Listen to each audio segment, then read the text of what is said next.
All right, tip number one is learning the Lumis head method for initially drawing in your portrait is worth the time to learn. Now, there are a lot of other good ways to draw in a portrait. You can use a grid, which I've done. You can also just get like key measurements to start it out. I've done that. That works really well too. But I feel like learning the Lumis head method is worth the time to learn because it's not just going to help you with the initial drawing, but it's going to help you just having a better understanding of the form of the face as you continue to paint the portrait. When I wanted to get better at drawing portraits, I bought Andrew Lumis's book, Drawing the Head and Hands. And for 30 minutes every day, I would just practice doing little Lumis heads. And I must say, it helped so much with my portraits. And again, not just for the initial drawing aspect, but just as I continue to put in the face, just understanding the form and the tilt, what angle we're looking at the head. Having a good sense of that in your mind is going to help you throughout the entire process of painting a portrait. If you want to get this book, I'll put a link to where you can get it on Amazon in the description of this video. All right, welcome to Paint Coach. If this is your first time here, my name is Chris Fornatero, and I'm here to help simplify painting so that you can get better faster. Now, for a lot of these portrait painting tips, I'm going to be referring to this portrait that I did of my grandma. If you want to see the full version of that tutorial, you can find it on my Patreon page, which I will link in the description below. All right, tip number two is try the Zorn palette. If you struggle with mixing skin tones, using the Zorn palette can help make things a lot easier. Now, the Zorn palette, if you don't know, is ivory black, cadmium red, yellow ochre, and titanium white, made famous by the master painter Anders Zorn. I didn't use it fully in this painting here, but I definitely was going to those colors a lot throughout the painting. And the Zorn palette helps because the colors that you're using are already desaturated. And with skin tones, you know, the colors aren't most of the time super vibrant. Like you always have to desaturate them a little bit. And since the yellow ochre is already a desaturated yellow and ivory black is pretty much a desaturated blue, you're using the primaries, but two of them are already desaturated. So it kind of allows you to skip a step in a way. Just mix in some yellow ochre, a little bit of cad red and some white. It's going to get you to a light flesh tone pretty quickly. Now, I said earlier that ivory black is like a desaturated blue. I remember when I first heard this, I was like, what? Black is a blue? But it really is. And I think you'd be surprised if you just take some ivory black and use a little bit of white, like how cool that color can appear, especially when you're using the Zorn palette and the other colors are pretty warm. Also, it's just great because it's a great way to cool like a flesh tone without going too cool too fast. You know, if you do blue, like things can get like, you know, way too cool, way too fast. Because with faces, there's a lot of subtle shifts in color temperature. There's like the color zones of the face where the nose and cheeks are a little redder. Around the mouth, a lot of times can be a little cooler, a little grayer. And having ivory black to just very slightly cool down your color can be very helpful. Now, if I'm saying all this and it's still not making sense and you struggle with skin tones, I actually offer a free skin tones lesson. In it, I'll let you know exactly the colors that I like to have on my palette for mixing skin tones, and I'll demonstrate, you know, how I mix to get certain skin tones. If you want to get that video, the link to get that is in the description of this video. All right, tip number three is at the beginning of your painting, block out the face into just light and shadow. I actually talked about this relatively recently in a previous video where I gave an exercise that you can do where you print out a photo of a face and you get a Sharpie and you just color in the shadowed side in as simple few shapes as possible. Doing this at the beginning of the portrait is going to help you organize everything. I always say work big to small, but also easy to hard. And if you just get these two big categories figured out, it's going to make everything that happens within those categories easier to find. In this painting, I actually took it like a little step further. I first blocked out the darkest darks, like the eye sockets, and then I blocked out the face, just light and shadow, and then I blocked out the reflected light within the shadows. And I found that I really like to get the reflected light in pretty quickly. I feel like it's a really quick way to early on just get a sense of form. By getting this in early, you're just quickly identifying the planes that are facing that indirect light source. And also, since the paint is all wet and fresh, it's easy to work that lighter paint into the shadow paint and get a soft edge and not make it super harsh. All right, tip number four is get the hair in early. I always like to get something into the hair early So I think of the face and the hair just all as one, as if I was painting a statue and it was just all made of the same material.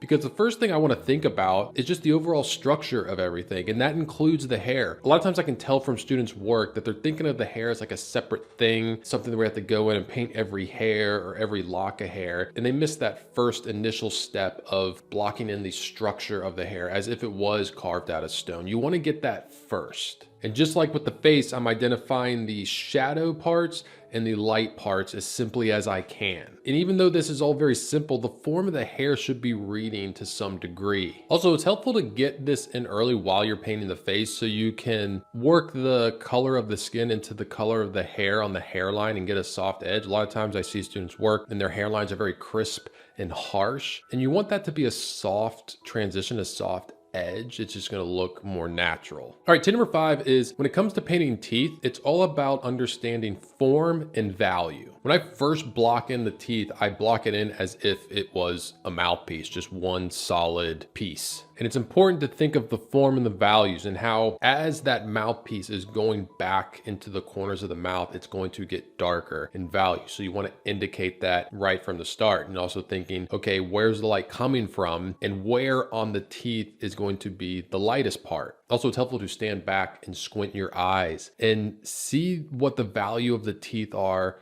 in relation to the rest of the face. So many times I see students' paintings and their teeth are just so much whiter and brighter than everything else. Step back and compare it, or put your photo into black and white and see how dark they actually are. Also, remember with teeth, a lot of times less is more. I think you'll be surprised how much you can communicate if you, one, get that initial form down, it going darker as it gets back into the corner of the mouth, and that's reading. Also, the overall value of the teeth is not too bright, it's not too dark. And then if you go in and just get the right drawing in for the gums at the top of the teeth, and then also just the contour at the bottom of the teeth, they're going to be reading really well at that point. A lot of times I see students and they feel like they need to kind of like outline and draw out every individual tooth, and you really don't need to. All right, tip number 6 is if there's any clothing in the portrait you want to put in, get that in early. A lot of times the color of the clothing is reflected into the skin tones, and having that painted in early, it's going to help you see that color and find it more in the skin tones of the face. A lot of times it's very strong, and a lot of times you can find it on the shadowed side of the face, down near the chin,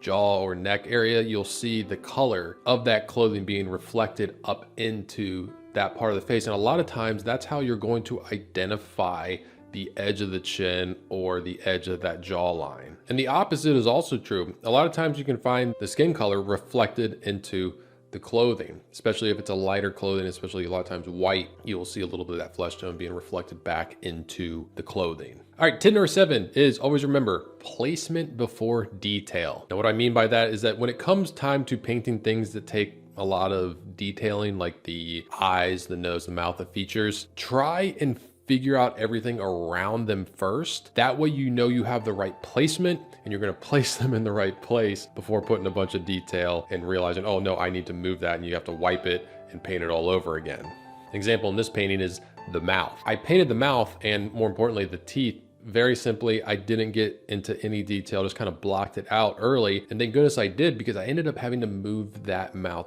down a little bit. But since everything was painted super simply and I hadn't gotten that far into it, it wasn't a big deal. I made sure to paint everything around the mouth and the structure and the placement, make sure I got the placement of the mouth right before I went in and started putting more detail into the teeth. I do a similar thing with eyes a lot of times. I'll kind of paint around the eyes and the brow and around the cheeks and just make sure I figure all that out. So when it does come time to place the eyes, I know they're going to be in the right place. All right, tip number 8 is simplify the background. I get a lot of people asking me about backgrounds. How do I choose a background? Like, what if, for example, in this photo, the background is something you don't want to be there? How do you choose a color and this and that? I'm going to tell you right now. First off, I try and keep it simple and just choose one color. I also try and find something that's a complement to a lot of colors that I see in the face. So for this one, there were like a lot of yellows and oranges, so I chose a color that was kind of more purple bluish type color. I mean, just in general, a lot of times I feel like cooler colors are good because cooler colors sit in the background more. Also, I try and neutralize that color. I don't want it to be super vibrant. I want the face to take center stage and come forward.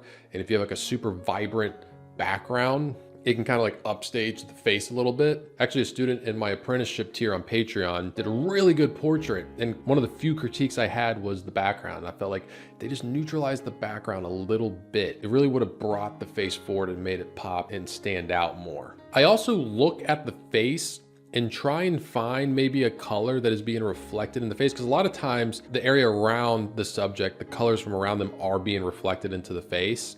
And in this one, there was like a cooler reflected light coming from somewhere else in the room, and it was that kind of almost purplish bluish light. So I was like, okay, if I put this in, it's going to make sense, and the subject in the background are going to be like reading in the same space. Like the last thing I want is for the background to seem just like a cutout or just like an afterthought, something I just put in to be there and doesn't really work with the face. All right, tip number 9 is look for skin tones in the hair. Early in the video, I talked about getting the structure of the hair as if it was carved out of stone or wood, and you want to do that, but at some point you're going to want to make it read as hair, and hair isn't stone or wood. It's not a solid concrete thing. It's wispy, it's transparent, it moves, and you're going to see skin through it in certain places where it's thinner. A lot of times you can push skin tones into the hair where it's thinner. And that's what I did here. Also, hair, especially lighter hair, like right here, it reflects light. It reflects colors that are around it. And one of the colors that a lot of times hair is near is the skin. And so you'll see a lot of times skin tones being reflected in the hair. And again, it's just gonna help pull everything together. All right, and tip number 10 is